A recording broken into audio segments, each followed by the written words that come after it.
even more so with how she took to Twitter and issued her retirement through a 150-word tweet, less than 150 words. She said she had done it all. She was very grateful for the opportunity WWE had given her, and she wanted to slow it down and not wrestle anymore. In essence, she announced her retirement, and then WWE.com issued a press release on the release of AJ from WWE's wrestling roster, and now she's back on Tough Enough all of a sudden as a coach for the Divas, the future Divas of WWE. Also, they're going to determine who the future WWE Divas are from the Diva search, so we have a lot of new talent coming into WWE. I think they can be brought into the company without the assistance of AJ, because I think AJ's talent can be utilized more efficiently than what it is right now, and without an explanation as to why she slowed it down, a very brief explanation being issued on .com, and with that WWE issuing her release the way they did with less than 150 words of a tweet coming from AJ Lee's Twitter, I think that was handled very unprofessionally, and I'll say it again. If I've said it 500 times in the last 2 months, I'll say it again. AJ owes wrestling fans an explanation,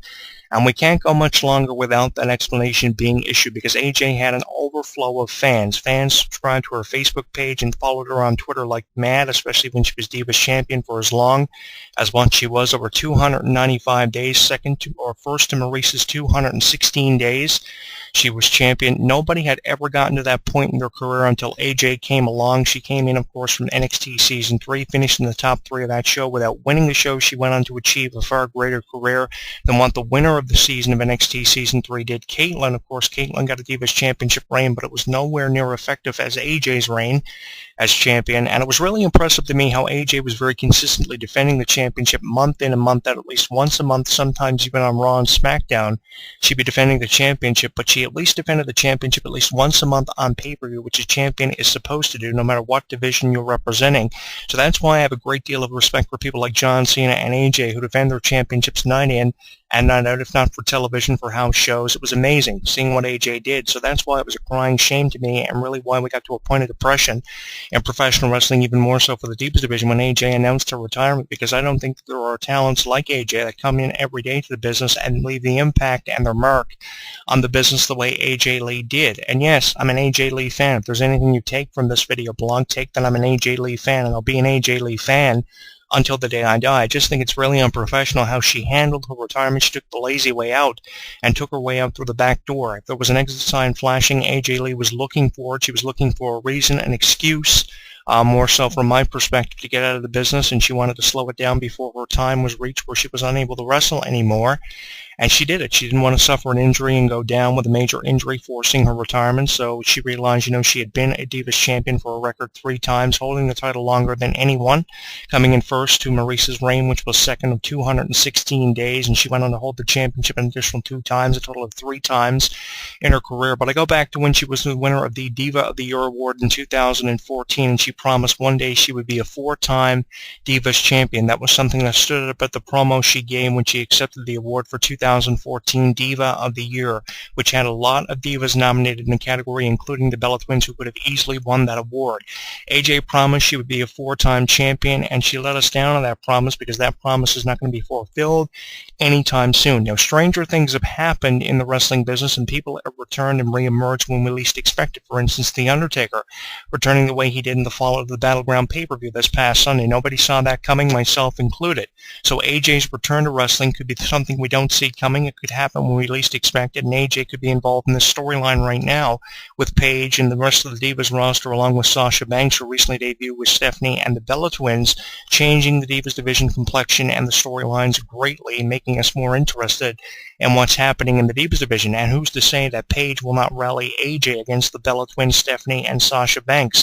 I think Sasha Banks' entrance into the Divas division definitely shakes things up. It makes it more unpredictable with how great of a wrestler Sasha was on NXT. There's no denying I was a fan of Sasha Banks when she was NXT Women's Champion, and she came into WWE with so much promise after debuting from NXT.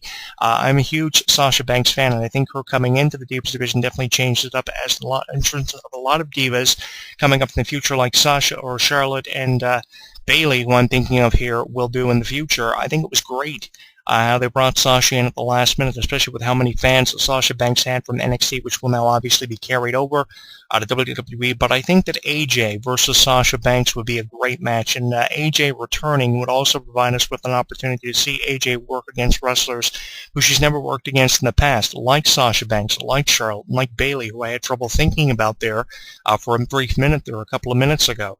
It would be awesome seeing AJ versus Bailey, AJ versus Charlotte, AJ versus Sasha Banks, because we've never seen these matches before. How many times have we seen AJ face one of the Bella Twins or both of the Bella Twins? How many times did we see AJ versus Caitlyn early on in AJ's first reign as Divas Champion? How much did we have the point driven home that AJ was the greatest Divas Champion of all time without even having been tested? In my opinion, AJ was tested, but she wasn't tested enough, and she wasn't tested to the point where she did solidify her legacy as the greatest Divas Champion of all time. Even though I put her over as being possibly the greatest Divas Champion of all time, she wasn't tested enough.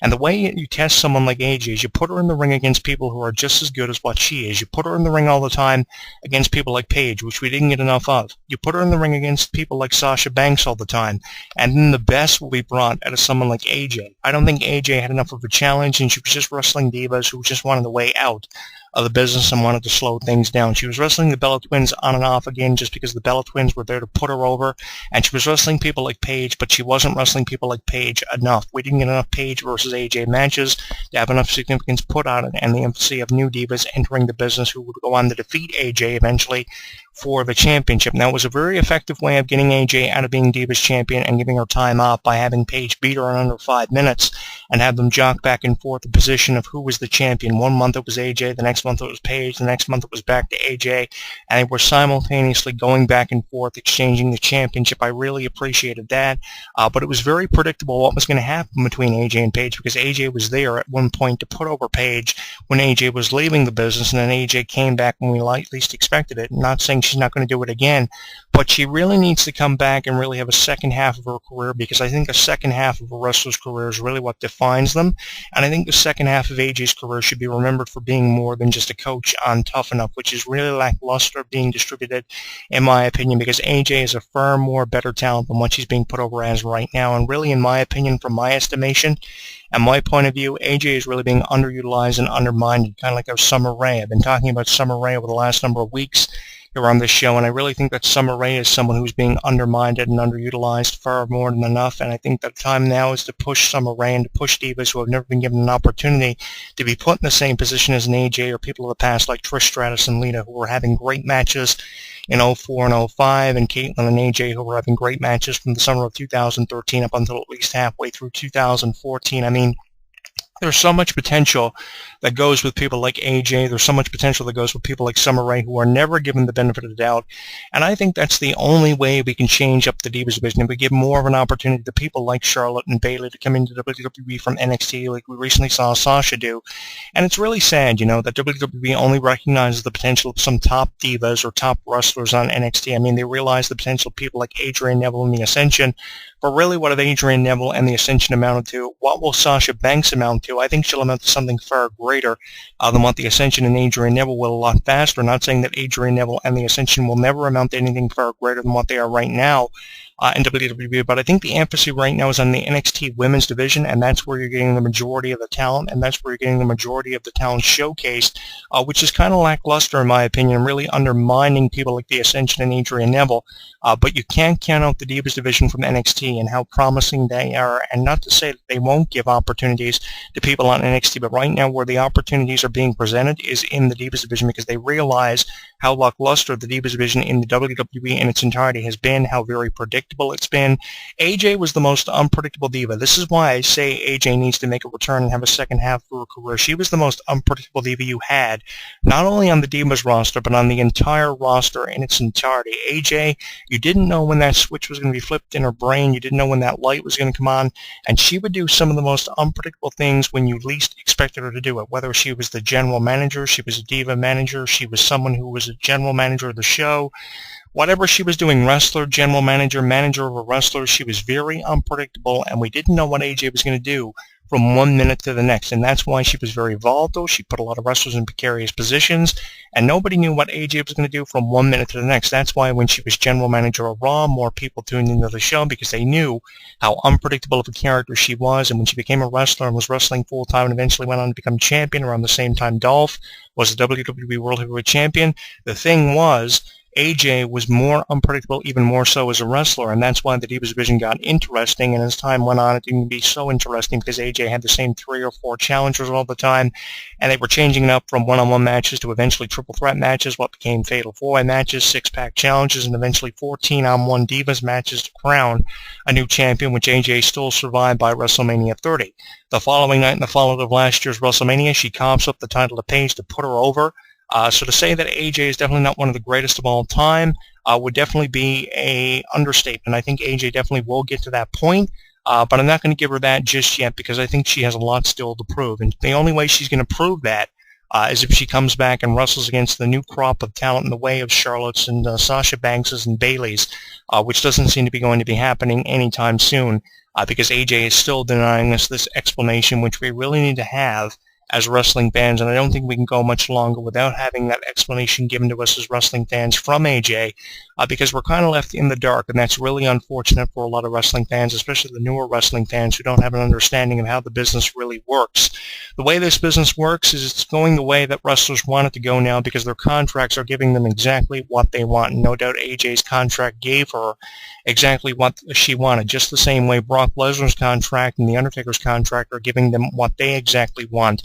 And the thing about the wrestling business is the wrestling business just doesn't care anymore. The wrestling business is going to give certain people who have achieved names for themselves in the business exactly what they want to keep them pleased and to keep them under contract with the business for years to come. If the business was more strictly ran, then people like AJ would have no choice but to go an additional 4 or 5 years before even considering retirement. Now, retirements are happening on and off again. They're happening at least once every 3 to 4 months. We're seeing someone else retire, either wrestler or diva, are retiring for no